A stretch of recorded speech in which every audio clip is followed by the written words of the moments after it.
Hello there, good evening everyone, and welcome back to our reading of Rudyard Kipling's Kim. We have arrived at chapter 9 and things are really beginning to heat up. It's rather complicated, for me anyway. If you're familiar, maybe you can help me out with what's going on, but it appears that Kim is now a spy or is working for Mahbub Ali, spying on the Sahibs, on the Westerners, the Brits, Creighton, I believe.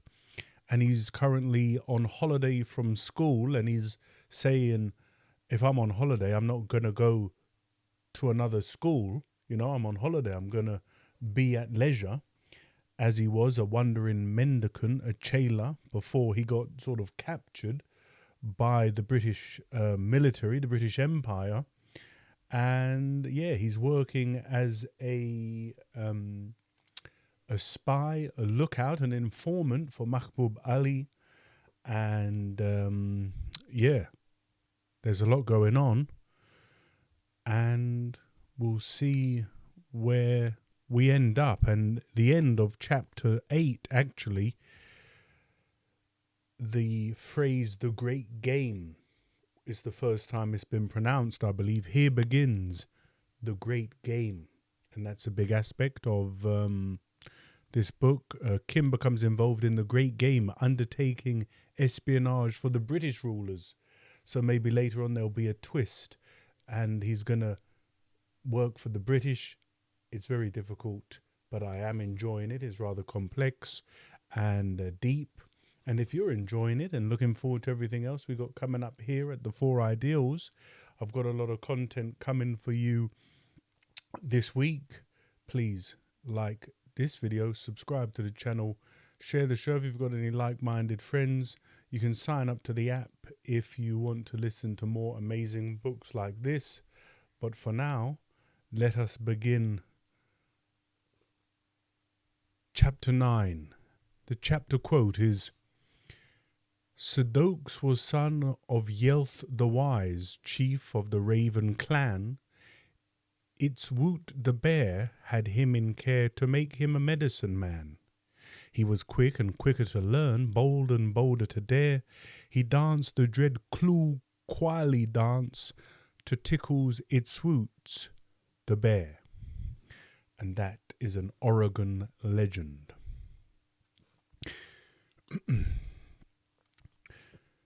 Kim flung himself wholeheartedly upon the next turn of the wheel. He would be a sahib again for a while. In that idea, so soon as he had reached the broad road under Simla town hall, he cast about for one to impress. A Hindu child some 10 years old squatted under a lamp-post. "Where is Mr. Lurgan's house?" demanded Kim. "I do not understand English," was the answer, and Kim shifted his speech accordingly. "I will show." Together they set off through the mysterious dusk, full of the noises of a city below the hillside and the breath of a cool wind in the deodar-crowned Jacko shouldering the stars. The house lights, scattered on every level, made, as it were, a double firmament. Some were fixed, others belonged to the rickshaws and of the careless, open-spoken English folk going out to dinner. "It is here," said Kim's guide, and halted in a veranda flush with the main road. No door stayed them, but a curtain of beaded reeds that split up the lamplight beyond. "He is come," said the boy in a little voice louder than a sigh, and vanished. Kim felt sure that the boy had been posted to guide him from the firs, but, putting a bold face on it, parted the curtain. A black-bearded man with a green shade over his eye sat at a table, and one by one, with short, white hands, picked up globules of light from a tray before him, threaded them on a glancing silken string, and hummed to himself the while. Kim was conscious that beyond the circle of light, the room was full of things that smelt like all the temples of all the East. A whiff of musk, a puff of sandalwood, and a breath of sickly jessamine oil caught his open nostrils. "I am here," said Kim at last, speaking in the vernacular. The smells made him forget that he was to be a sahib. "79, 80, 81, the man counted to himself, stringing pearl after pearl so quickly that Kim could scarcely follow his fingers. He slid off the green shade and looked fixedly at Kim for a full half-minute. The pupils of the eye dilated and closed to pinpricks, as if at will.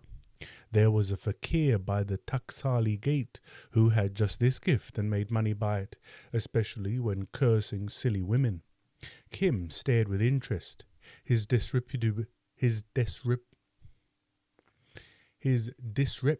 friend could further twitch his ears almost like a goat, and Kim was disappointed that this new man could not imitate him.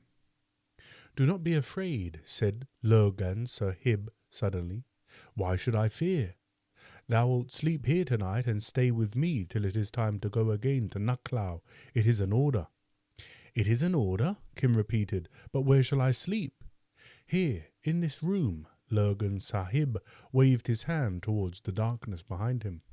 "So be it," said Kim composedly. "Now?"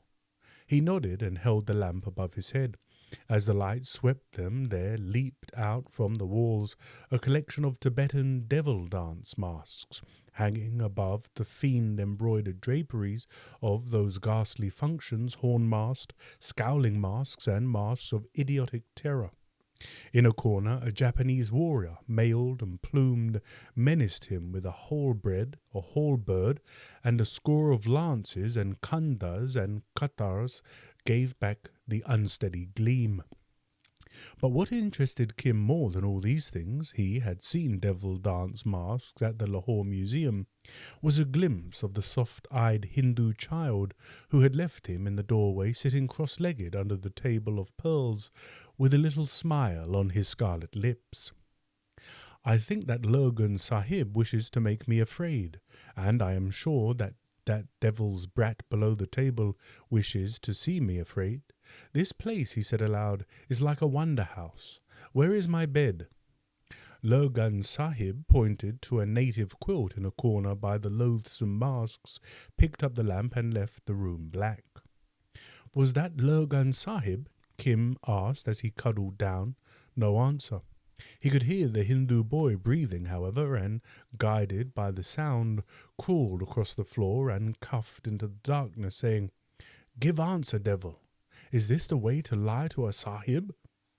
From the darkness he fancied he could hear the echo of a chuckle. It could not be his soft-fleshed companion, because he was weeping. So Kim lifted up his voice and called aloud, "Lurgan Sahib, O Lurgan Sahib, is it an order that thy servant does not speak to me?" "It is an order." The voice came from behind him, and he started. Very good, but remember," he muttered as he resought the quilt, "I will beat thee in the morning. I do not love Hindus." That was no cheerful night, the room being overfull of voices and music. Kim was waked twice by someone calling his name. The second time he set out in search, and ended by bruising his nose against a box that certainly spoke with a human tongue, but in no sort of human accent. It seemed to end in a tin trumpet and to be joined by wires to a smaller box on the floor, so far at least as he could judge by touch. And the voice, every hard and whirring, came out of the trumpet. Kim rubbed his nose and grew furious, thinking, as usual, in Hindi. "This with a beggar from the bazaar might be good, but I am a sahib and the son of a sahib, and, which is twice as much more beside, a student of Lucknow. Yes," here he turned to English, "a boy of St. Xavier's. Damn Mr. Lurgan's eyes. It is some sort of machinery, like a sewing machine. Oh, it is a great cheek of him. We are not frightened that way at Lucknow. No." Then in Hindi, "But what does he gain? He is only a trader. I am in his shop. But Creighton Sahib is a colonel, and I think Creighton Sahib gave orders that it should be done. How I will beat that Hindu in the morning. What is this?" The trumpet box was pouring out a string of the most elaborate abuse that even Kim had ever heard, in a high, uninterested voice that, for a moment, lifted the short hairs of his neck. When the vile thing drew breath, Kim was reassured by the soft, sewing machine-like whir. Oh, hello again, Flibbity Gibbets. Nice to see you and welcome, my friend.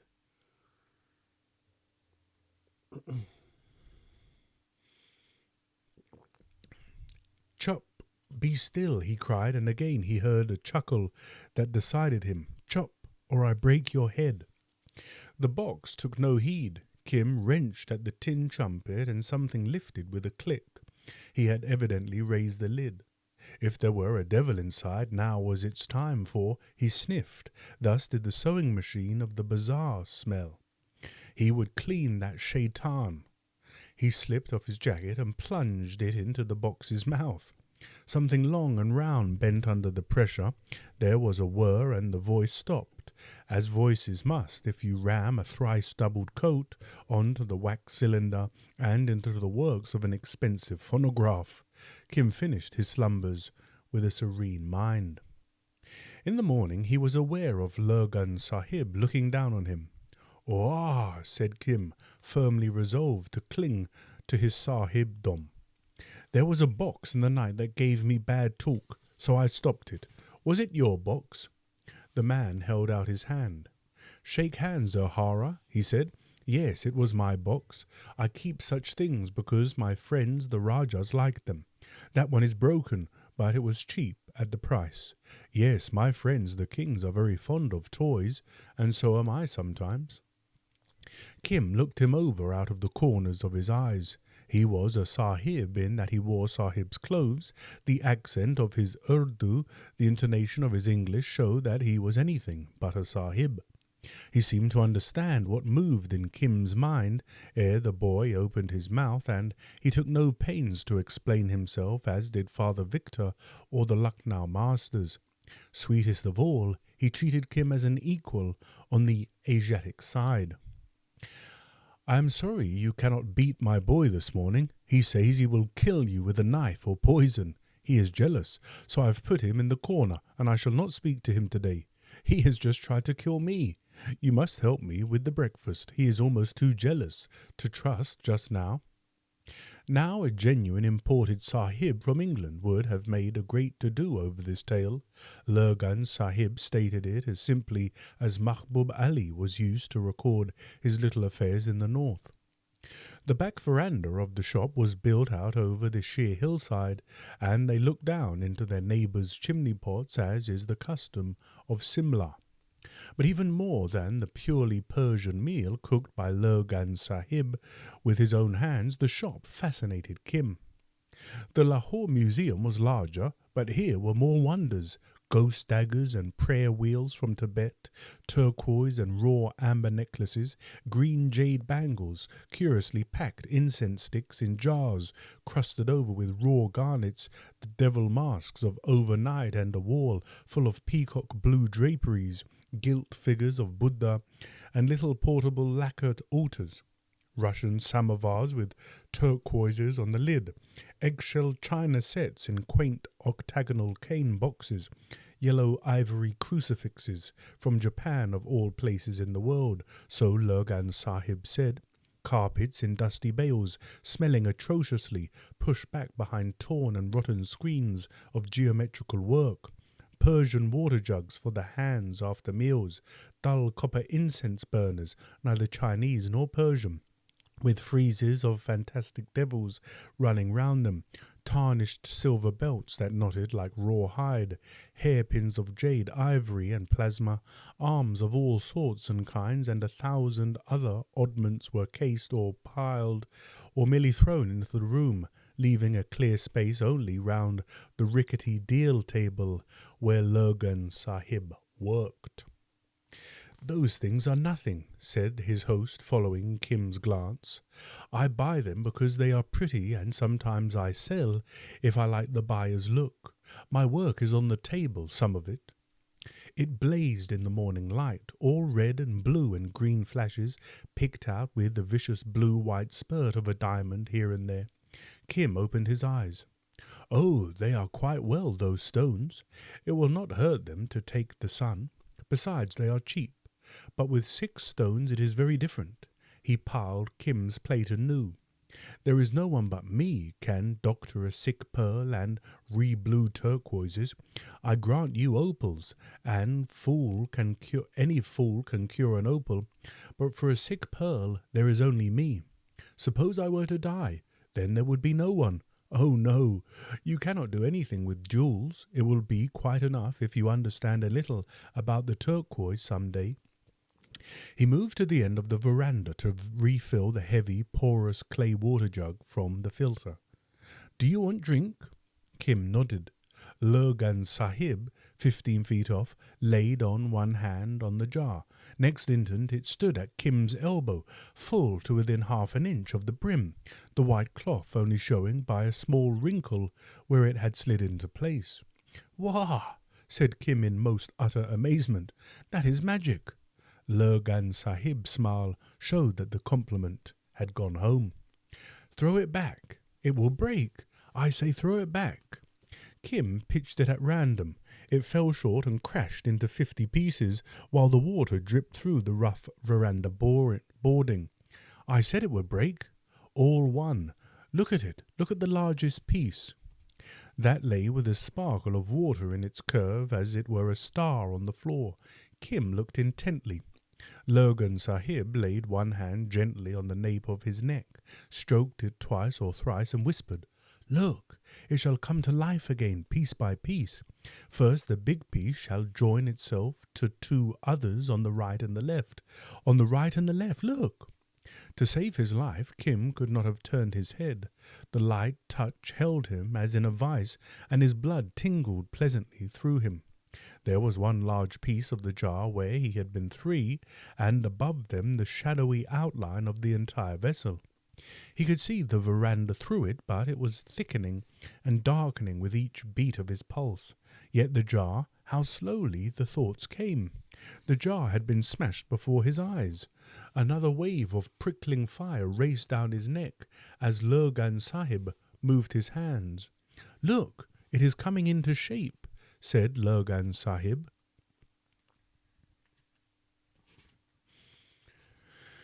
So far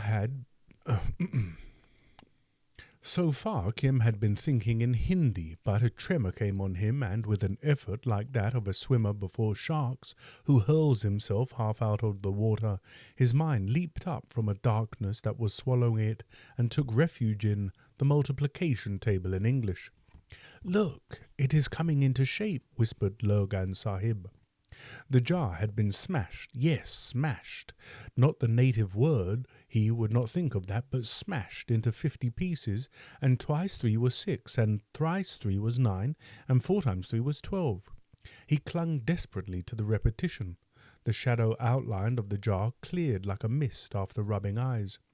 There were the broken shards, there was the spilt water drying in the sun, and through the cracks of the veranda showed all ribbed the white house wall below, and thrice 12 was 36. "Look, it is coming into shape," asked Lurgan Sahib.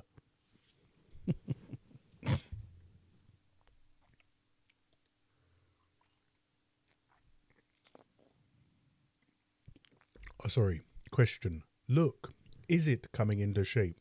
asked Lurgan Sahib. "But it is smashed," he gasped. Lurgan Sahib had been muttering softly for the last half-minute. Kim wrenched his head aside. "Look, Deco, it is there as it was there." "It is there as it was there," said Lurgan, watching Kim closely while the boy rubbed his neck. "But you are the first of many who has ever seen it so." He wiped his broad forehead. "What was more magic? Was that more magic?" Kim asked suspiciously. The tingle had gone from his veins. He felt unusually wide awake. "No, that was not magic. It was only to see if there was a flaw in a jewel. Sometimes very fine jewels will fly all to pieces if a man holds them in his hands and knows the proper way. That is why one must be careful before one sets them. Tell me, did you see the shape of the pot? For a little time it began to grow like a flower from the ground. And then what did you do? I mean, how did you think?" "Oh, I knew it was broken, and so I think that was what I thought, and it was broken." Has anyone ever done that same sort of magic to you before? If it was, said Kim, do you think I should let it again? I should run away. And now you are not afraid, eh? Not now. Lurgan Sahib looked at him more closely than ever. I shall ask Mahbub Ali, not now, but some day later, he muttered. I am pleased with you, yes, and I am pleased with you, no. You are the first that ever saved himself. I wish I knew what it was that... But you are right, you should not tell that, not even to me. He turned into the dusky gloom of the shop and sat down at the table, rubbing his hands softly. A small, husky sob came from behind a pile of carpets. It was the Hindu child obediently facing towards the wall, his thin shoulders worked with grief.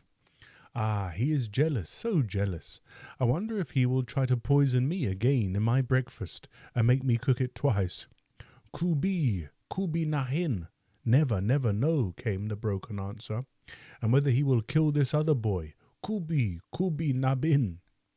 What do you think he will do? He turned suddenly to Kim. Oh, I don't know. Let him go, perhaps. Why did he want to poison you? Because he is so fond of me. Suppose you were fond of someone and you saw someone come, and the man you are fond of was more pleased with him than he was with you. What would you do? Kim thought. Lurgan repeated the sentence slowly in the vernacular. I should not poison that man, said Kim reflectively, but I should beat that boy, if that boy was fond of my man. But first, I would ask that boy if it were true.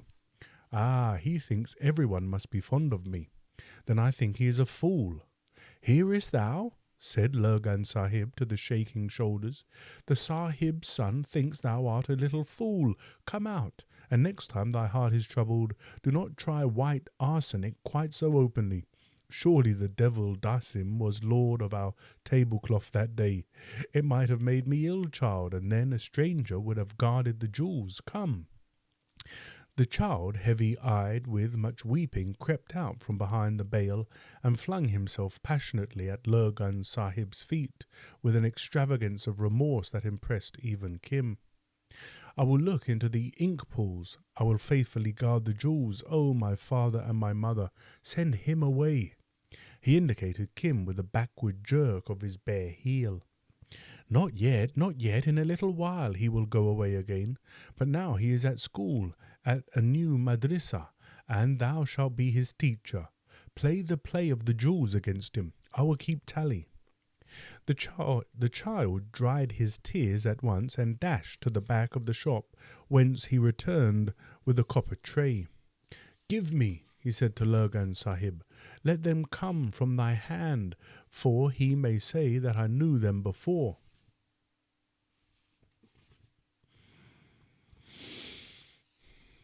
Gently, gently, the man replied, and from a drawer under the table dealt a half-handful of clattering trifles into the tray. Now, said the child, waving an old newspaper, look on them as long as thou wilt, stranger. Count, and if need be, handle. One look is enough for me. He turned his back proudly. But what is the game?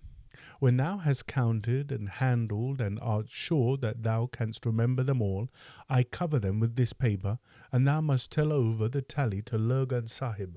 I will write mine. Oh! The instinct of competition wakened in his breast. He bent over the tray. There were but 15 stones on it. That is easy, he said after a minute. The child slipped the paper over the winking jewels and scribbled in a native account book. There are under that paper 5 blue stones, 1 big, 1 smaller, and 3 small, said Kim, all in haste. There are 4 green stones and 1 with a hole in it. There is 1 yellow stone that I can see through, and 1 like a pipe stem. There are 2 red stones, and I make the count 15, but 2 I have forgotten. No, give me time. 1 was of ivory, little and brownish, and give me time. 1, 2... Lurgan Sahib counted him out up to 10. Kim shook his head. Hello there, Jean Harris.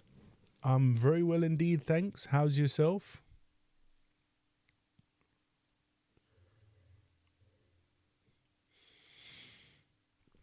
Hear my count, the child burst in, trilling with laughter. First are 2 flawed sapphires, one of 2 rupees and one of 4, as I should judge. The 4 rupee sapphire is chipped at the edge. There is 1 Turkestan turquoise, plain with black veins, and there are 2 inscribed, one with the name of God in gilt, and the other being cracked across, for it came out of an old ring I cannot read. We have now all 5 blue stones. 4 flawed emeralds there are, but 1 is drilled in 2 places, and 1 is a little carven. Their weights, said Lurgan Sahib impassively, 3, 5, 5, and 4 rupees as I judge it. There is 1 piece of old greenish pipe amber, and a cut topaz from Europe. There is 1 ruby of Burma and 2 rupees without a flaw, and there is a balas ruby, flawed, and of 2 rupees. There is a carved ivory from China representing a rat sucking an egg, and there is last, a ball of crystal as big as a bean set on a gold leaf. He clapped his hands at the close. He is thy master, said Lurgan Sahib, smiling. Ha!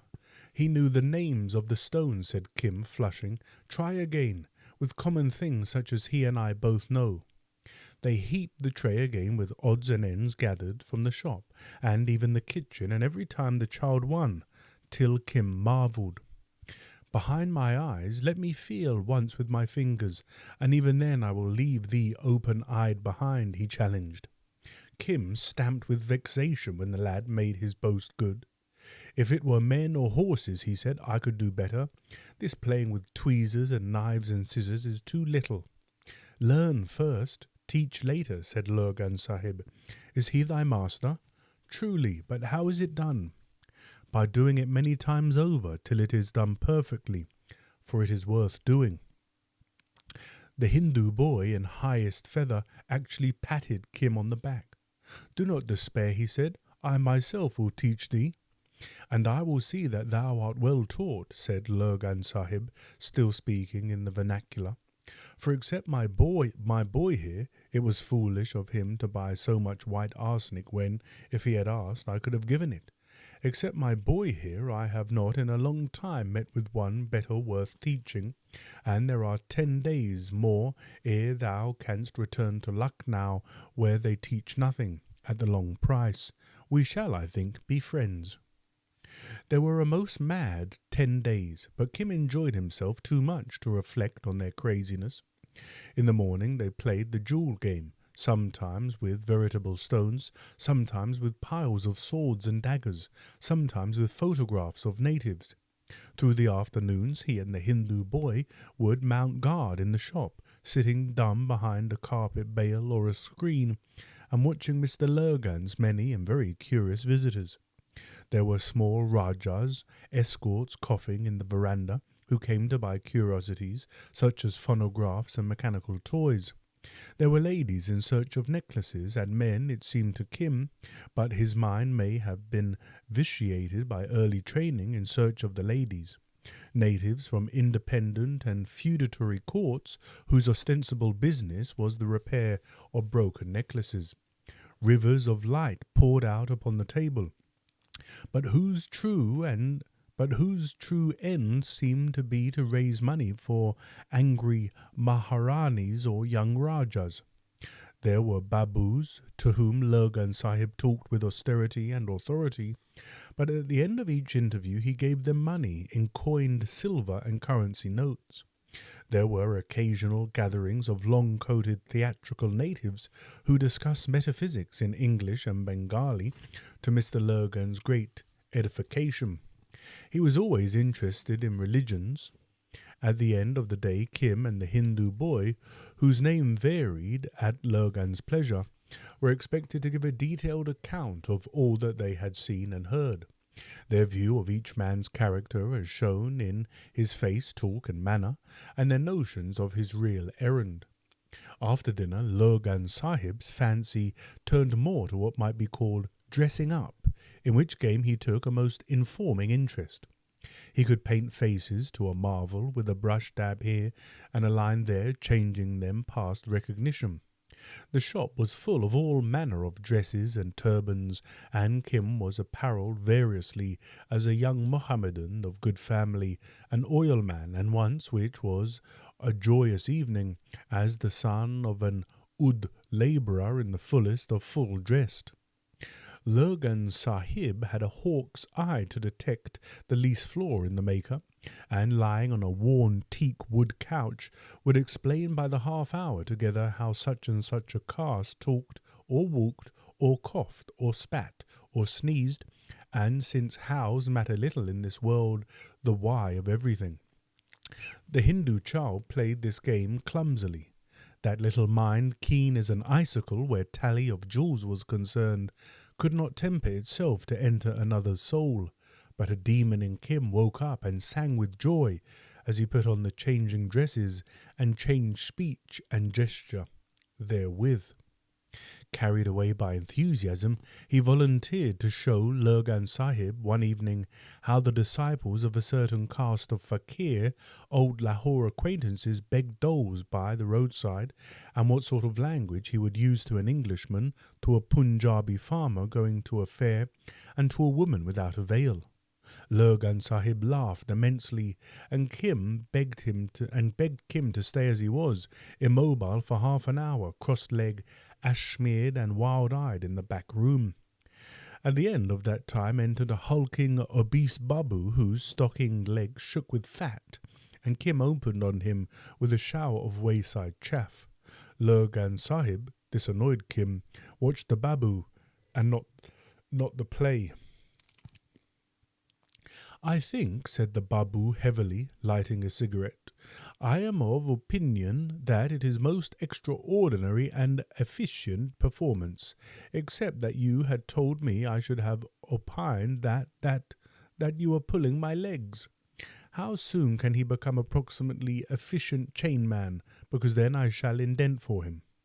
That is what he must learn at Lucknow. Then order him to be jolly damn quick. Good night, Lurgan." The babu swung out with the gait of a bogged cow. When they were telling over the day's last visitors, Lurgan Sahib asked Kim who he thought the man might be. "God knows," said Kim cheerily. The tone might almost have deceived Mahbub Ali, but it failed entirely with the healer of sick pearls. "That is true. God, he knows, but I wish to know what you think." Kim glanced sideways at his companion, whose eye had a way of compelling truth. I think he will want me when I come from school, but," confidentially, as Lurgan Sahib nodded approval, "I do not understand how he can wear many dresses and talk many tongues." "Thou wilt understand many things later. He is a writer of tales for a certain colonel. His honour is great only in Simla, and it is noticeable that he has no name, but only a number and a letter. That is a custom among us." "And is there a price upon his head too, as upon all the others?" "Not yet, but if a boy rose up, who is now sitting here, and went, 'Look, the door is open, as far as a certain house with a red-painted veranda, behind that which was the old theatre in the lower bazaar, and whispered through the shutters, Hari Chanda Mukherjee bore the bad news of last month,' that boy might take away a belt full of rupees." "How many?" said Kim promptly. 500, 1,000, as many as he might ask for." "Good. And for how long might such a boy live after the news was told?" He smiled merrily at Lurgan Sahib's very beard. "Ah, that is to be well thought of. Perhaps if he were very clever, he might live out the day, but not the night, by no means the night." "Then what is the babu's pay, if so much is put upon his head?" 80, perhaps 100, perhaps 150 rupees. But the pay is the least part of the work. From time to time God causes men to be born, and thou art one of them, who have a lust to go abroad at the risk of their lives and discover news. Today it may be of far-off things, tomorrow of some hidden mountain, and the next day of some nearby men who have done a foolishness against the state. These souls are very few, and of these few, not more than 10 are of the best. Among these 10 I count the Babu, and that is curious. How great, therefore, and desirable must be a business that brazens the heart of a Bengali.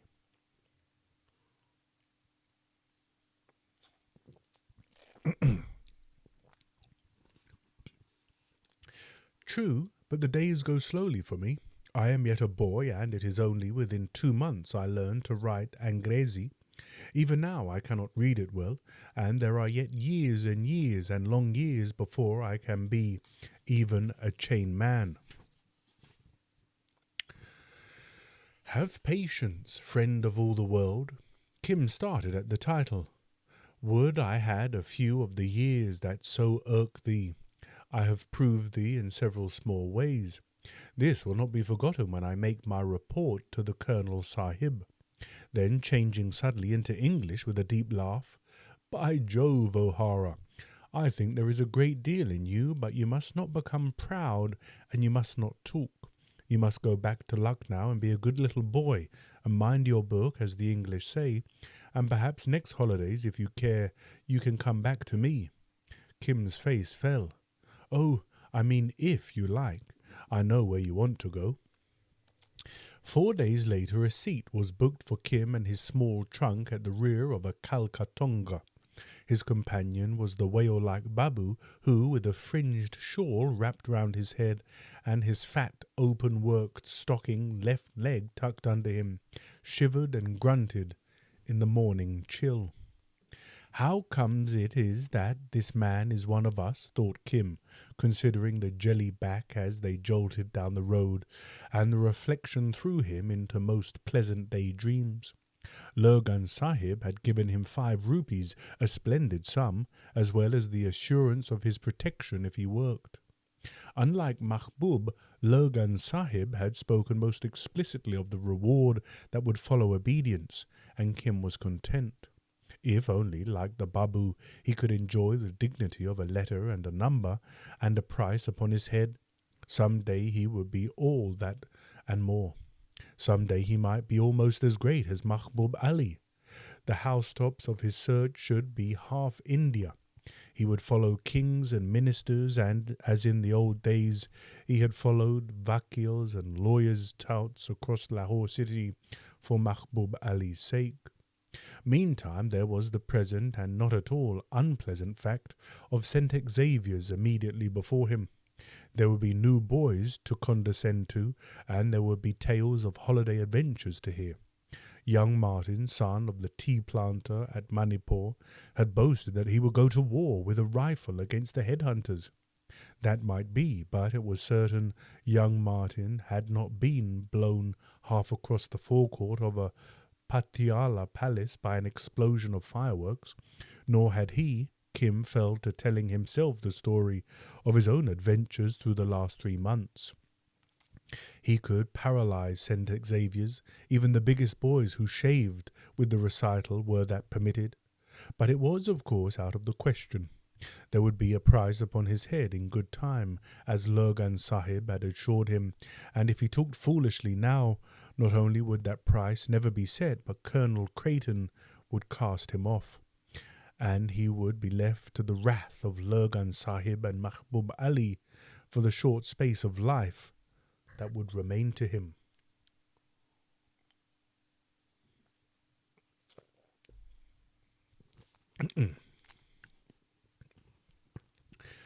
So I should lose Delhi for the sake of a fish, was his proverbial philosophy. It behooved him to forget his holiday. There would always remain the fun of inventing imaginary adventures and, as Lurgan Sahib had said, to work. Of all the boys hurrying back to St. Xavier's from Sukkur in the sands of Gali beneath the palms, none was so filled with virtue as Kimball O'Hara, jiggetting down to Umballa behind Huri Chunder Mukherjee, whose name on the books of one section of the Ethnological Survey was R17. And if additional spur were needed, the Babu supplied it. After a huge meal at Kalka, he spoke uninterruptedly. Was Kim going to school? Then he, an M.A. of Calcutta University, would explain the advantages of education. There were marks to be gained by due attention to Latin and Wordsworth excursion. All this was Greek to Kim. French, too, was vital, and the best was to be picked up in Chandernagore, a few miles from Calcutta. Also, a man might go far, as he himself had done, by strict attention to plays called Lear and Julius Caesar, both much in demand by examiners. Lear was not so full of historical allusions as Julius Caesar. The book cost 4 annas, but could be bought second-hand in Bao Bazaar for 2. Still more important than Wordsworth or the eminent authors Burke and Hare was the art and science of mensuration. A boy who had passed his examination in these branches, for which, by the way, there were no cram books, could, by merely marching over a country with a compass and a level and a straight eye, carry away a picture of that country which might be sold for large sums in coined silver. But as it was occasionally inexpedient to carry about measuring chains, a boy would do well to know the precise length of his own foot-pace, so that when he was deprived of what Hurry Chunder called adventitious aids, he might still tread his distances. To keep count of thousands of paces, Hurry Chunder's experience had shown him nothing more valuable than a rosary of 81 or 108 beads, for it was divisible and subdivisible into many multiples and submultiples. Through the volleying drifts of English, Kim caught the general trend of the talk, and it interested him very much. Here was a new craft that a man could tuck away in his head, and by the look of the large, wide world unfolding itself before him, it seemed that the more a man knew, the better for him. Said the Babu, when he had talked for an hour and a half, "I hope some day to enjoy your official acquaintance. Ad interim, if I may be pardoned that expression, I shall give you this betel box, which is a highly valuable article and cost me 2 rupees only 4 years ago." It was a cheap, heart-shaped brass thing, with only 3 compartments for carrying the eternal betel nut, lime and pan leaf, but it was filled with little tabloid bottles. "That is reward of merit for your performance in character of that holy man. You see, you are so young, you think you will last forever, and not take care of your body. It is great nuisance to go sick in the middle of business. I am fond of drugs myself, and they are handy to cure people too. These are good departmental drugs, quinine and so on. I give it you for souvenir. Now goodbye. I have urgent private business here by the roadside." He slipped out noiselessly as a cat on the Umballa road, hailed a passing cart, and jingled away, while Kim, tongue-tied, twiddled the brass betel box in his hands.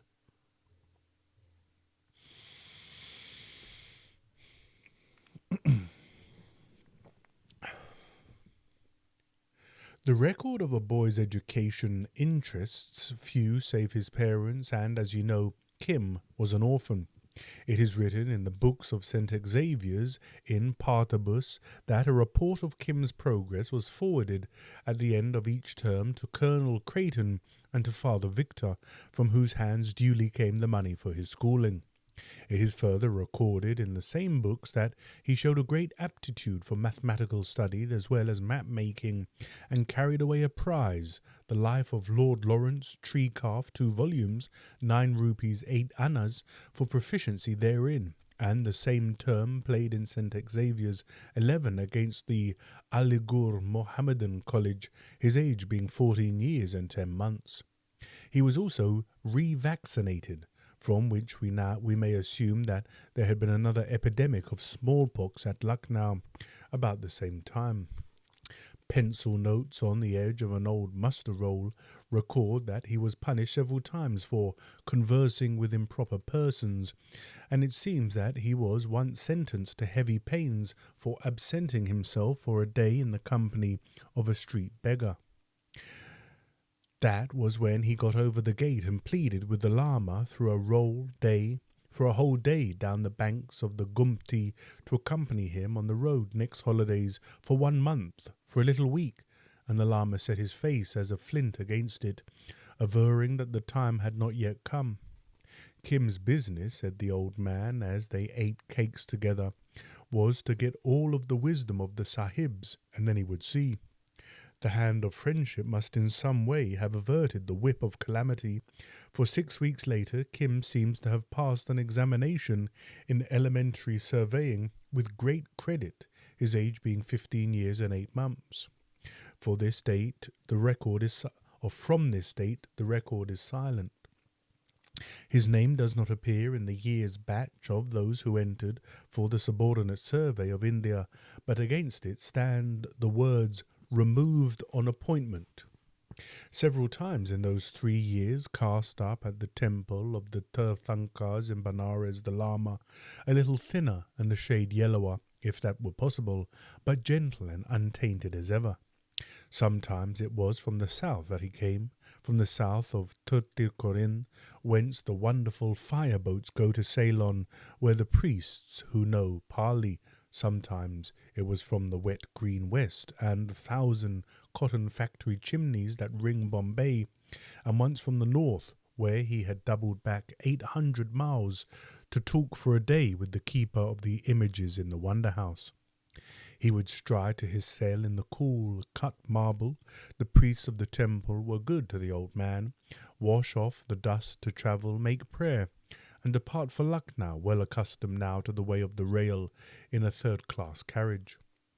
Returning, it was noticeable, as his friend the seeker pointed out to the head priest, that he ceased for a while to mourn the loss of his river or to draw wondrous pictures of the wheel of life, but preferred to talk of the beauty and wisdom of a certain mysterious chela whom no man of the temple had ever seen. Yes, he had followed the traces of the blessed feet throughout all India. The curator has still in his possession a most marvellous account of his wanderings and meditations. There remained nothing more in life but to find the river of the arrow. Yet it was shown to him in dreams that it was a matter not to be undertaken with any hope of success, unless that seeker had with him the one chela appointed to bring the event to a happy issue and versed in great wisdom, such wisdom as white-haired keepers of images possess. For example, here came out the snuff-gourd, and the kindly Jain priests made haste to be silent. Long and long ago, when Devadatta was king of Benares, let all listen to the Jataka. An elephant was captured for a time by the king's hunters, and ere he broke free, beringed with a grievous leg iron. This he strove to remove with hate and frenzy in his heart, and hurrying up and down the forests, besought his brother elephants to wrench it asunder. One by one, with their strong trunks, they tried and failed. At the last they gave it as their opinion that the ring was not to be broken by any bestial power, and in a thicket, new-born, wet with moisture of birth, lay a day-old calf of the herd whose mother had died. The fettered elephant, forgetting his own agony, said, "If I do not help this suckling, it will perish under our feet." So he stood above the young thing, making his legs buttresses against the uneasily moving herd, and he begged milk of a virtuous cow, and the calf throve, and the ringed elephant was the calf's guide and defence. Now the days of an elephant, let all listen to the Jataka, are 35 years to his full strength, and roughly 35 reigns the ringed elephant befriended the younger, and all the while the fetter ate into the flesh. Then one day the young elephant saw the half-buried iron, and turning to the elder said, "What is this?" "It is even my sorrow," said he who had befriended him. Then that other put out his trunk, and in the twinkling of an eyelash abolished the ring, saying, "The appointed time has come." So the virtuous elephant, who had waited temperately and done kind acts, was relieved, and at the appointed time, by the very calf whom he had turned aside to cherish. Let all listen to the Jataka, for the elephant was Ananda, and the calf that broke the ring was none other than the Lord himself.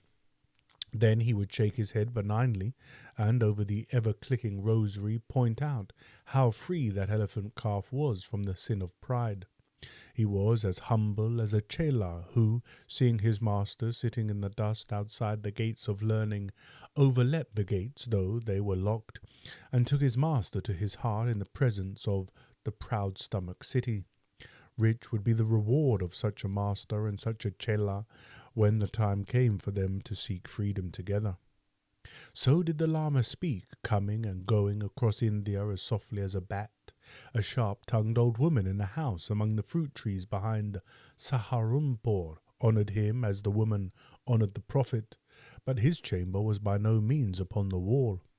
In an apartment of the forecourt overlooked by cooing doves he would sit, while she laid aside her useless veil and chattered of spirits and friends, of Kulu, of grandchildren unborn, and of the free-tongued brat who had talked to her in the resting-place.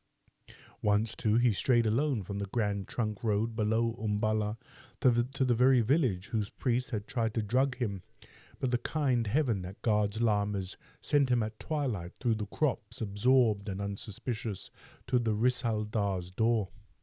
Here was like to have been a grave misunderstanding, for the older soldier asked him why the friend of the stars had gone that way only 6 days before.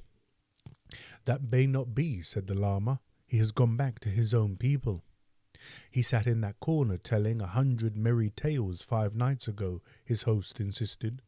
"True, he vanished somewhat suddenly in the dawn after foolish talk with my granddaughter. He grows apace, but he is the same friend of the stars as brought me true word of the war. Have ye parted?" "Yes and no," the lama replied. We have not altogether parted, but this time is not ripe that we should take the road together. He acquires wisdom in another place. We must wait." "All one, but if it were not the boy, how did he come to speak so continually of thee?" "And what said he?" asked the lama eagerly. "Sweet words and 100,000, that thou art his father and mother, and such all. Pity that he does not take the queen's service. He is fearless." This news amazed the lama, who did not then know how religiously Kim kept the contract made with Mahbub Ali and perforce ratified by Colonel Creighton. "There is no holding the young pony from the game," said the horse dealer when the colonel pointed out that vagabonding over India in holiday time was absurd. "If permission be refused to go and come as he chooses, he will make light of the refusal. Then who is to catch him? Colonel Sahib, only once in 1,000 years is a horse born so well fitted for the game as this our colt. And we need men."